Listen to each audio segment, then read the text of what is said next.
Bom dia, boa tarde, boa noite, seus lindos. E aí, como vocês estão? Estão bem? Espero que todos vocês estejam suave. Bom, eu sou o John, tá? Bem-vindo ao podcast Como Sobreviver ao Planeta Terra. E o tema de hoje vai ser como sobreviver ao Titanic. Então, bora pro podcast aí.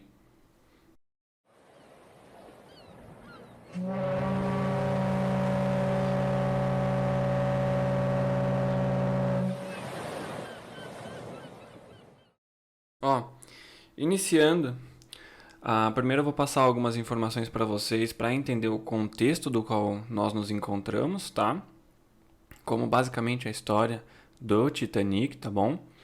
Então, primeiro, o Titanic, ele é um de 3 navios que eram considerados da classe Olympic, tá? Que consiste em 3 navios transatlânticos britânicos encomendados pela White Star Line e construído pelos estaleiros de Harland and Wolff. As embarcações eram o RMS Titanic, RMS Olympic e HMHS Britannic. O Titanic, ele foi um navio de passageiros britânicos operado pela White Star Line. Ele foi a segunda embarcação da classe Olympic de transatlânticos. O Titanic, ele tinha um comprimento de 269 metros, 53 metros de altura. Ele tinha uma largura que era de 28 metros, e o início da construção dele foi por volta de 31 de março de 1909 e a finalização da construção foi em 31 de maio de 1911. Tá? Uma informação, só para vocês terem uma noção de tamanho, se todos vocês pesquisarem ou se já assistiram o filme ou viram alguma foto do Titanic, vocês vão ver que embaixo dele, a parte que fica submersa, que é uma parte vermelha, só aquela parte tem 10 metros de altura, é chamada de cálado. Ela, só para vocês terem uma noção de dimensão, do tamanho, na época, claro, a maior coisa já feita pelo homem, tá bom? Bom, o Titanic, ele afundou dia 14 de abril de 1912, às 23h40, após colidir com um iceberg no Atlântico Norte. Por volta das 2 da madrugada do dia 15, as luzes daquele que era o maior navio da época se apagaram e aí o Titanic se partiu em dois. No total, para vocês terem uma noção, foi cerca de 1.500 pessoas que morreram e apenas 700 se salvaram. O Titanic ele ainda estava abaixo da sua capacidade, ele não estava lotado, apesar da primeira viagem ter sido formada por pessoas, digamos que 20% eram pessoas com dinheiro, de classe alta. A classe média em si consistia em professores, cientistas no geral, e a terceira era basicamente imigrantes que estavam indo, né, para os Estados Unidos, saindo da Europa, de diversos locais, indo para os Estados Unidos. Então, a maior parte consistia na terceira classe, que era basicamente aí 40% para mais do total de pessoas que haviam. Só uma estimativa para vocês, tá? É uma estimativa, ela não está correta, porque se você for se basear nos números de pessoas que se salvaram, que foi em torno de 711, mas algumas pessoas morreram ainda estando no barco por conta do frio. Então é só uma estimativa para vocês terem uma noção. Na primeira classe, das mulheres e crianças que haviam, que era um total de 156, 145 foram salvas. Os homens, de 173, foram salvos 54. Da segunda classe, haviam 128 mulheres e crianças. Desse número, apenas 104 foram salvas. Homens, haviam 157 e 15 foram salvos. E da terceira classe, haviam 224 mulheres e crianças, 105 foram salvas, e de homens haviam 474. E o número de homens salvos foi de 69. Tá? É só uma estimativa para vocês terem uma noção, tá? Ah, mais ou menos qual foi a diferença. É claro que teve uma diferença de classe na hora do salvamento, apesar de na hora do desespero eles terem feito basicamente tudo errado. Então, o que aconteceu? Depois de afundar o navio, depois dele se partir no meio, tá? Foi às 11, foi às 23 horas e 40 que começou o navio a afundar. Aí, desse tempo, às 4h10 da manhã, o navio Carpathia, que estava próximo, ele chegou no local, porque enquanto o Titanic estava afundando, eles lançaram sinalizadores. Havia até um navio próximo, mais próximo, só que o capitão ignorou a sinalização, o pedido de ajuda. Posteriormente, ele foi até proibido de voltar a exercer a profissão. Mas aí, digamos, o navio começou a afundar às 23h40. Às 2 horas da manhã ele afundou, ele quebrou e afundou por completo. E às 4h10 da manhã chegou um navio para auxiliar no resgate. O frio ele foi fatal para muitos passageiros e tripulantes que se jogaram na água, tá? Morrendo de hipotermia. A temperatura das águas do mar e no ponto do naufrágio ainda era desfavorável. Apesar de estar no mês de abril e no mês de abril ter naquele local em si ter uma temperatura mais amena, o mês de abril ele estava fazendo 5 graus naquele dia, tá? Obviamente as águas com 5 graus já são muito geladas, ainda mais para você ficar todo molhado e sem ter um meio próprio para se aquecer. A maioria dos relatos conta que entre o momento da saída do Titanic do porto da Inglaterra, do dia 10 de abril de 1912 e até o naufrágio, que foi aí dia 14 a 15, o tempo estava excelente. As rotas marcadas estavam com temperaturas a menos do que estava previsto, que era de 10 a 15 graus, um vento fraco e moderado e o céu quase sem nuvens. O Titanic ele cruzou por uma frente fria no dia 12, mas o sistema frontal teve uma mínima influência nas condições do tempo, então não foi nada com que se preocupassem. Uma segunda frente fria estava muito mais forte, ela estava vindo do oeste, tá? O Titanic cruzou ela no dia 14, horas antes do desastre. Teve um artigo publicado em 1992 pelo meteorologista Robert Paula, que ele descreve que a frente trouxe ventos de até 40 km e um forte declínio da temperatura por volta das 19h30. E aí o registro, aí que tá.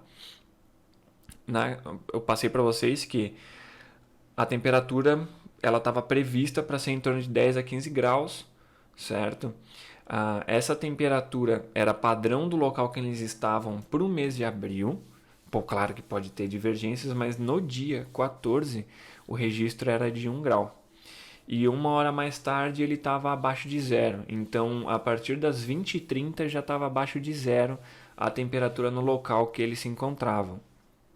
Nas investigações que os Estados Unidos fez, que seguiam ao desastre, o capitão do barco Californian, que como passei para vocês, que eles estavam próximo ao Titanic, ele informou que a temperatura do mar no dia 14 e na maior parte do dia seguinte era negativa.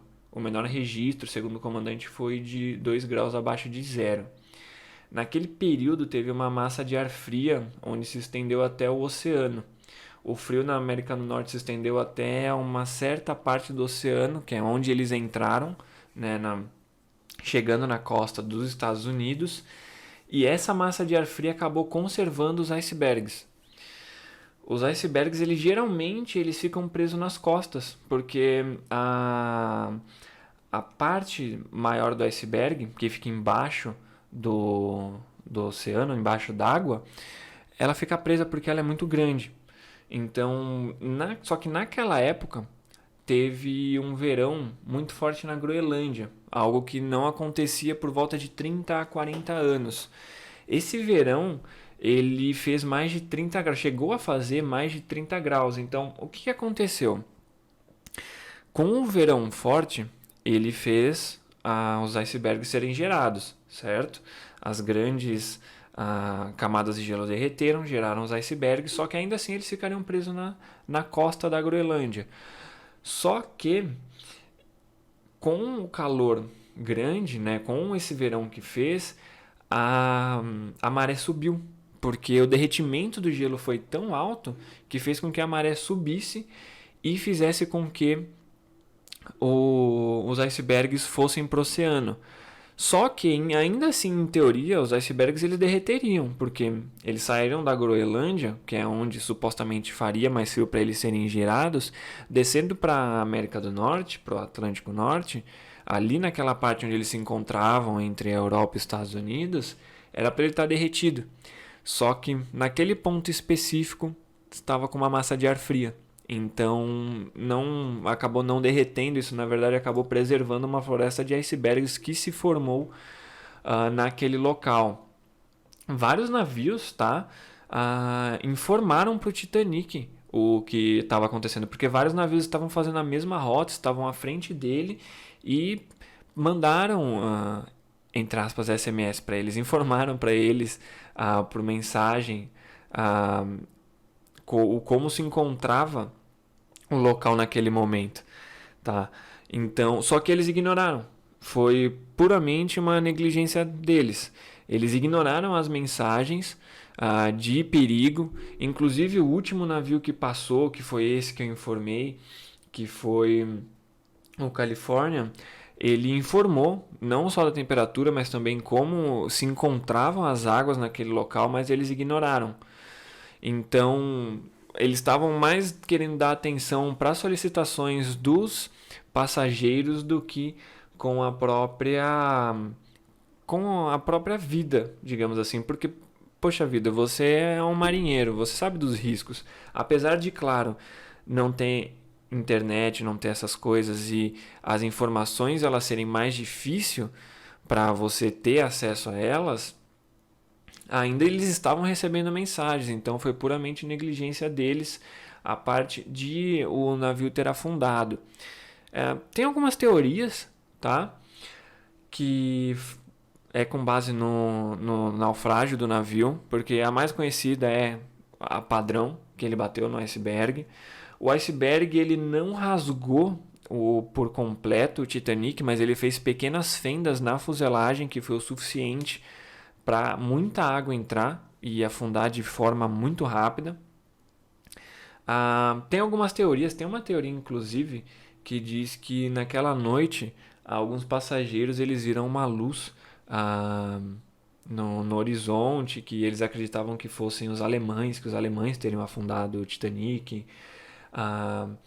Tem uma também de que teve um incêndio perto da proa, porque há uns anos atrás, ainda estão, mas há uns anos atrás estudando, alguns cientistas estavam estudando o Titanic e viram uma mancha na lateral dele, bem onde bateu no iceberg, e estava com uma mancha como se fosse um queimado.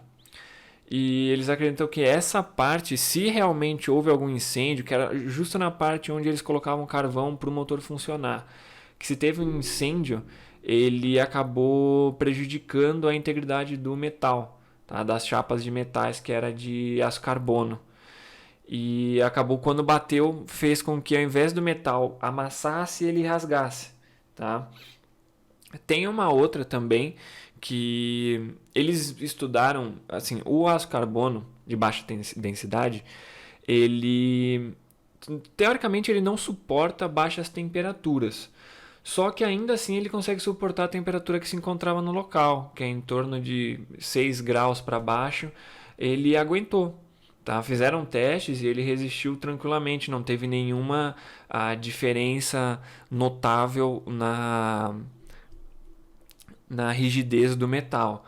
Só que os rebites são os fixadores, tipo os pregos que eles usam para prender a chapa de aço no navio. Eles são de ferro forjado. Qual que é o problema de ferro forjado? eles estavam com uma alta concentração de escória quando fizeram os testes. Escórias é o quê? É quando você vai fazer a fusão de um metal com outro, um material com outro, e é como se fosse sujeira. Então é sujeira que fica de um metal para o outro, você não tira, você acaba fundindo essa sujeira junto e acaba criando como se fossem rachaduras no meio do metal. Então fere a integridade do metal. E eles viram que os rebites, que eram os pregos barra parafusos que prendem a chapa de metal, eles estavam dessa maneira. E elas estavam em grandes pedaços, essa escória. E aí fragilizou muito os rebites.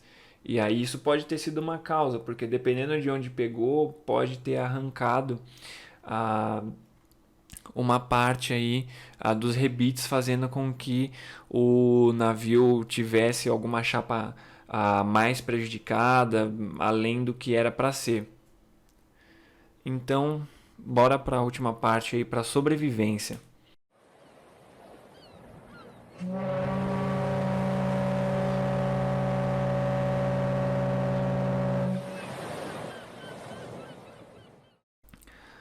Olha, pessoal, para sobreviver no Titanic não tem meio termo. Só tem um jeito de sobreviver e é entrando no bote, em um dos botes, tá?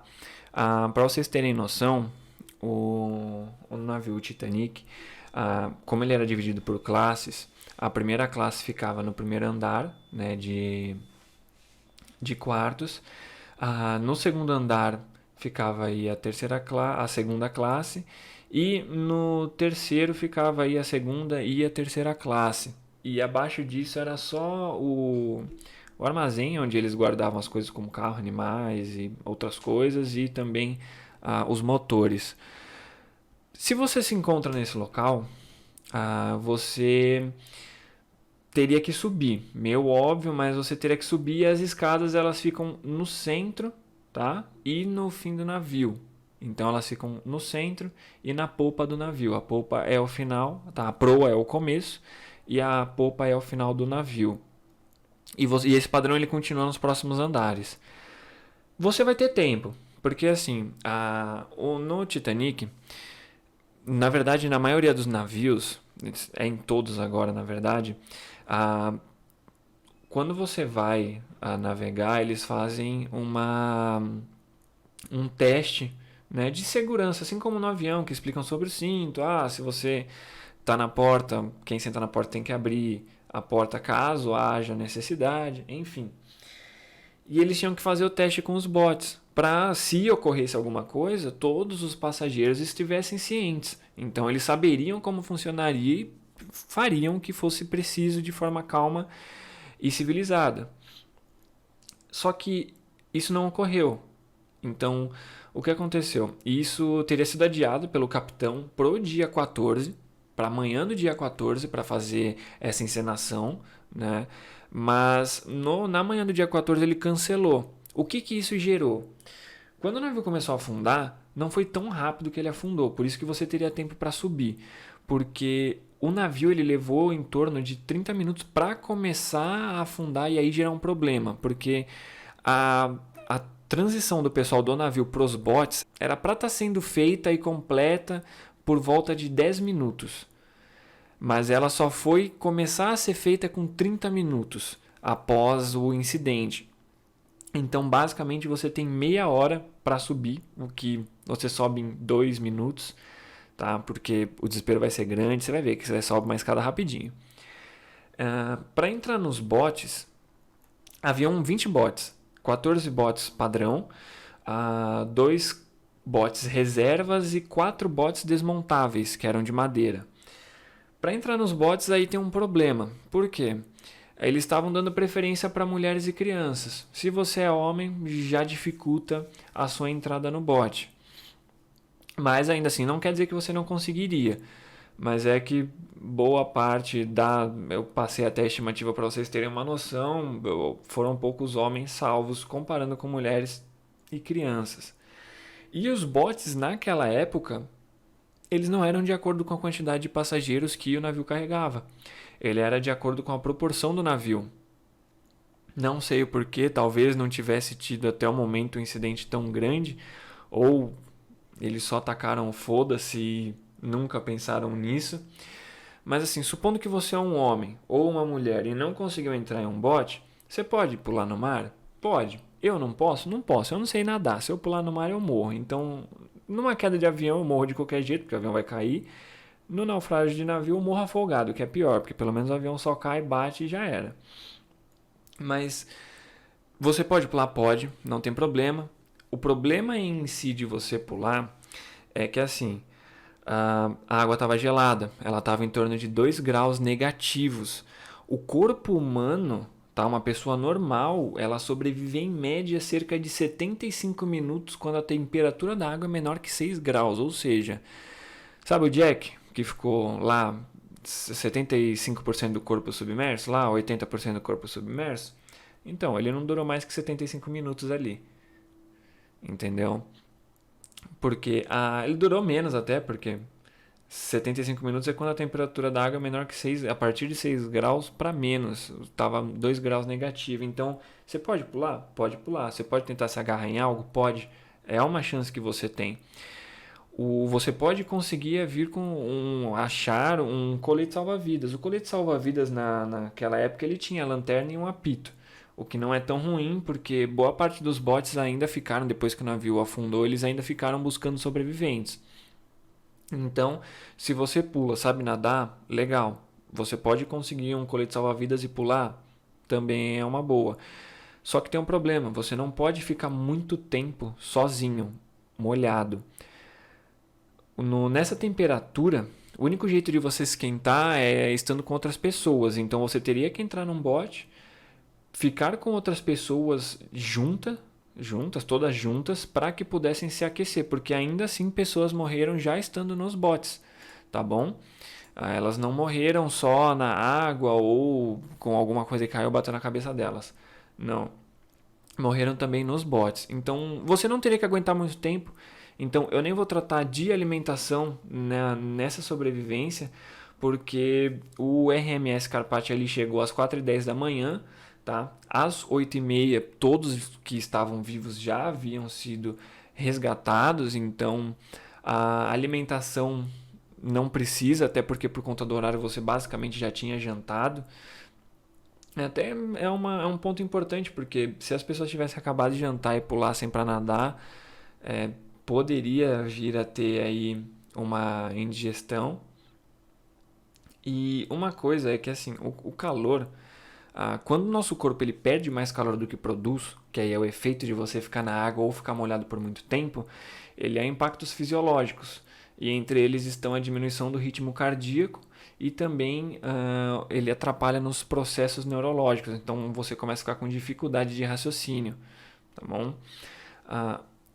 Nos botes, só para informativo, ele não, acredito que ele não tinha comida. Eu não achei nenhuma informação que dizia que os botes eles tinham kit de sobrevivência, como comida, água, o que é padrão hoje. Por quê? Porque só foi criado essa solicitação 2 anos depois do Titanic ter afundado, tá bom? O naufrágio ele mudou as regras de segurança da navegação. Então foi assinada uma convenção. A convenção que persistiu por mais tempo é a SOLAS 1974. Tá? A primeira versão foi em 1914, aí consequência direta do acidente do Titanic. Aí em 1928 ela foi adaptada, foi uma segunda emenda. Aí teve em 48 e em 65 a quarta. E aí a 74 foi a que perdurou até os tempos de hoje. Ela entrou em vigor em 25 de maio de 1980. E aí ela conta, em 2018 foi feita uma estimativa que ela conta com 164 nações signatárias, que somavam aproximadamente aí uns 99% da frota mercante mundial, em termos de tonelagem. O SOLAS, em sua forma, é geralmente considerado o mais importante de todos os tratados internacionais relativos à segurança de navios mercantes. Então, assim, a partir desse ponto eu posso confirmar para você que aí os botes começaram a ter também alimentos, os kits para que você pudesse sobreviver. E os navios também teriam que ter uma quantidade de botes equivalente ao número de passageiros do qual ele conseguiria carregar. Então, isso não foi feito antes, foi feito depois. Infelizmente, teve que ocorrer o incidente para que pudesse ser feito, mas seguindo esse protocolo, há uma chance de sobreviver. É difícil falar sobre sobrevivência no Titanic porque não depende muito de você. Não é algo que você possa fazer. Não tem como você sair nadando e chegar a uma costa. Você morreria antes de chegar a ver qualquer coisa por conta do frio. Então, depende muito da sua estratégia de sobrevivência, se manter longe de um excesso de pessoas, porque as pessoas, quando elas estão entre supostamente a vida e a morte, estão se deparando com um caos, elas tendem a ficar assustadas e a agir de forma inesperada. Então, não espere menos do que um soco que você vai levar, ou pessoas subindo em botes e fazendo esses botes virarem. Então, tente se manter o mais longe possível do tumulto. Você pode usar a tática de pular, mas aí você vai ter que ser rápido. Se você já tiver de colete, ok, use o apito, a lanterna. Se você não tiver, ache algum cadáver que tenha, alguém que tenha um sobrando, pegue e utilize. Não há necessidade de comida por conta do período. E você tem que se esquentar. O ideal é pelo menos ter mais uma pessoa. O corpo humano é uma ótima fonte de calor, então use isso para se esquentar e sobreviva. Mais para frente eu vou fazer de sobrevivência a naufrágio, tá? Então aí vão ter mais informações referentes ao naufrágio, porque aí vai depender da pessoa, vai depender de nós estarmos no lugar. Nesse caso do Titanic, como já é algo que aconteceu, acaba ficando meio fechado, então não tem muitos parâmetros. Esse é o único jeito que você tem de sobreviver, tá bom? Eu espero que vocês tenham gostado. Se você não é inscrito, se inscreve, dá like, compartilha, manda para o amiguinho, faz o que você quiser, comenta aí o próximo tema que você quer. Pode ser de cultura pop, um filme ou de algo real que pode acontecer, não tem problema, comenta. Eu prometo dar uma olhada. Se der para fazer aí uma suposta sobrevivência do tema, eu faço. Aí eu posto para vocês, não tem problema nenhum. Então eu agradeço, tenha uma boa tarde, um bom dia, uma boa noite, uma ótima semana, final de semana, depende de quando você estiver escutando. E falou!